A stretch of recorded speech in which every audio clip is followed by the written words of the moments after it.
If you're looking to grow your company, what's the best approach? Do you grow organically? Do you partner with another company? Or do you just go out and buy what you need? Well, that's the crux of a new book, Build, Borrow, or Buy, Solving the Growth Dilemma.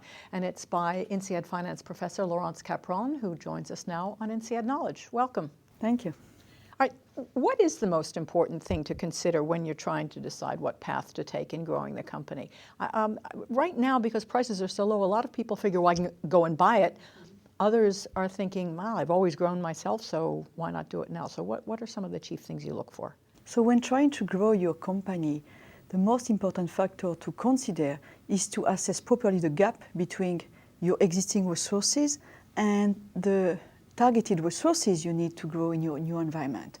In my research, I found that most of the time companies tend to misassess the gap. So it's a strategic decision before you get into execution. Yeah, it's very important to really assess the size of the gap, what you need, and then to consider which mode you are going to use. Should you grow internally, what we call build? Should you borrow via alliances or licensing, making temporary alliances with an external resource partner? Or should you buy, making mergers and acquisitions? And in partnerships, I mean, some people, or many companies for good reason, are a little nervous about partnerships. You get close to somebody, it exposes you as well as gives you something positive. So what do you look for when you're thinking of partnering? Yeah, so if you think of partnerships, I mean, they can be a very powerful tool for you to learn. You can learn with multiple partners from multiple sources, from multiple markets. So if you think of firms like Google or Yahoo, they have been able to launch very successful product by building very active partner portfolio. But at the same time, many firms are afraid that they will lose their capabilities or the partner will go behind their back. And it's true that it's one of the main challenges, that you can end up as a learning race. So if you take the example of Apple, for example. So recently there have been a lot of discussion in the press about Apple dropping Google Map for the iPhone 5, which seems unheard of. Yeah, so some frustration from the customers because Google Map is a very effective product. But the idea behind that move is that Apple has anticipated that the mapping services will be strategically important for them. So what they have done in parallel is to build up their own competencies so that over time they will no longer be dependent on Google and they will be able, of course, to control that part of their product, which is very important. So maybe alliances are such things that should have a kind of a finite lifespan. You wouldn't have a perpetual alliance necessarily on the same thing. Yeah, you have really an alliance life cycle, and by definition, it's temporary. Some alliances, of course, can last for decades, but you should look at an alliance as part of a life cycle, like when you have a product, you have a product life cycle. And growing organically. I mean, I think many CEOs like the idea of, I did it myself. It's not always the best thing to do. I mean, when do you grow organically? So you grow organically when you really have strong internal resources and when you have the relevant social context. So let me give you the example of the traditional publishing firms. So some of them have been stuck for a long time with internal development, hoping that they will be able to convert their print capabilities into the media capabilities. But one of the challenges, of course, is a cultural divide between media and the digital environments. And the skills, too. Yes. So the firms which have been the most successful are the firms which have been able to combine organic development, trying to upgrade their digital capabilities inside, but also to make alliances and acquisition to complement their internal efforts. You know, your co-author, Will Mitchell of the Rotman School of Management in Toronto, he was quoted in CFO.com, great little interview, as saying, you can really mess yourself up by trying to do the wrong thing really well. Do people get stuck in a rut because they're good at executing a certain thing and so they keep doing it whether or not it's right? I mean, how do you guard against that? Companies get stuck for two main reasons. That CEOs are often reluctant to consider all the modes for growth, the build, borrow, or buy options.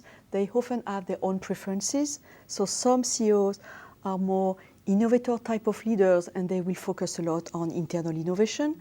Some are more compulsive buyers and they will look at any growth opportunity as an acquisition opportunity.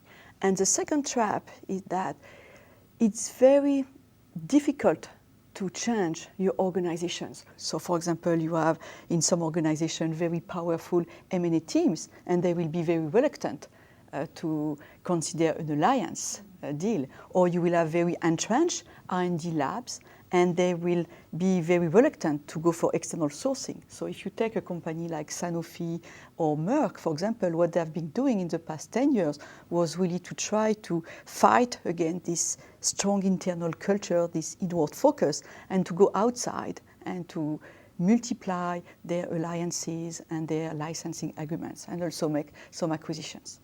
Are they successful at doing that? Can you think of something that maybe showed a big success, or somebody chose a particular pathway that might not have been the normal for them? If you take the example, for example, of Apple, because Apple is everywhere in the press, that what is amazing with Apple from a build-buy lenses is that Apple has been able to overcome its very strong culture of internal innovation, to learn to make alliances, to build a global ecosystem of technological partners, and also to make a few acquisitions to get the technology they couldn't develop internally, at least in a timely manner. Mm-hmm. By contrast, if you take RIM, they have been stuck for a very long time on the internal track. That's the BlackBerry maker. Yes, the BlackBerry, hoping that they will be able to convert their BlackBerry more like in a smartphone. And it's only recently that they have started to make acquisitions and to build a stronger ecosystem, making alliances to get the capability that they would need to be successful in the consumer market. Why did you and Professor Will Mitchell write this book? Who's it for? The starting point was, first, the willingness to synthesize our 15 years of research together and to reach out to executives. So what I urge executives is to step back from their daily routines and to really understand when acquisitions is the right answer for them and when it's the wrong answer. And they tend to be surprised by this approach, because usually they come to my program to learn to execute better the acquisitions. So this idea of stepping back and looking at acquisitions in a more distant way, I think is very useful for them. And I think the book is also part of this willingness to provide more discipline when companies try to grow. Now, you've been teaching the course on M&A for executive education for a while now. Are there any surprises? Do you have your students said or done anything that surprised you as you were teaching or after you were teaching? Or what's the kind of reaction been? So what has been surprising for me is to have participants, particularly the very experienced participants we have in our executive education program, who are sent to our program because the CEOs have been doing a lot of acquisitions, and now the babies have been thrown to them and they're in charge of integrating this company without any idea of the portfolio logic, what they are supposed to do, what type of value creation logic the CEOs expect to deliver. So I think it's very interesting for us to see how most of the executives and most of the firms are poorly equipped when it comes to making acquisition choices and when it comes to understanding how to integrate those companies. So are they coming to you and saying, Professor Capron, we're so happy we took this course? Or are they saying, you've ruined my life? What are they saying? Usually they like the course, yes. Good. Professor Laurence Capron, thank you very much for being with us on INSEAD Knowledge. Thank you.